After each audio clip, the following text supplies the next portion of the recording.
বনগাঁর ঘটনা আপনারা সবাই জানেন। 23শে জানুয়ারি কি হয়েছিল সেটাও জানেন।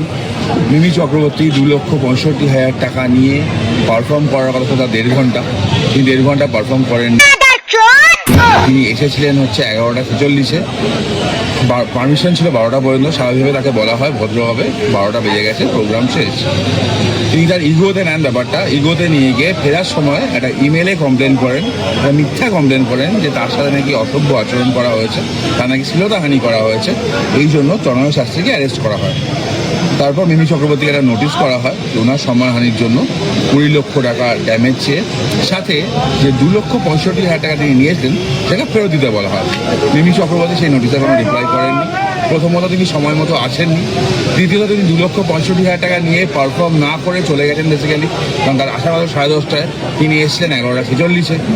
পুরো বিষয়টার জন্য আমরা আজকে 2টো মামলা ফাইল করেছি, একটা সিভিল মামলা ফাইল করেছি, ডিফামেশন, একটা ক্রিমিনাল কেস ফাইল করেছি। উনি খুব তাড়াতাড়ি নোটিশ পাবেন।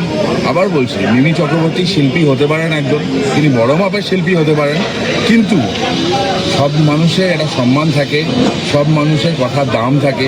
2,65,000 টাকার ভ্যালু মিমি চক্রবর্তীর কাছে না থাকতে পারে, সাধারণ মানুষের কাছে আছে, তাদের কষ্টার্জিত টাকা নিয়ে তিনি ফেরত দেওয়াটা উচিত ছিল। উল্টো দিকে তিনি নোংরা খেলাটা খেললেন, তার জবাব কোর্টেই হবে। প্রথমেই বলেছিলাম, আইনি লড়াই যতদূর যাওয়া সম্ভব তত দূর যাওয়া হবে। আজকে এখন আমরা বনগাঁ কোর্টে আছি এবং আজকে 2টো মামলা ফাইল হয়েছে। মিমি চক্রবর্তী খুব তাড়াতাড়ি নোটিশ 2টো পেয়ে যাবেন।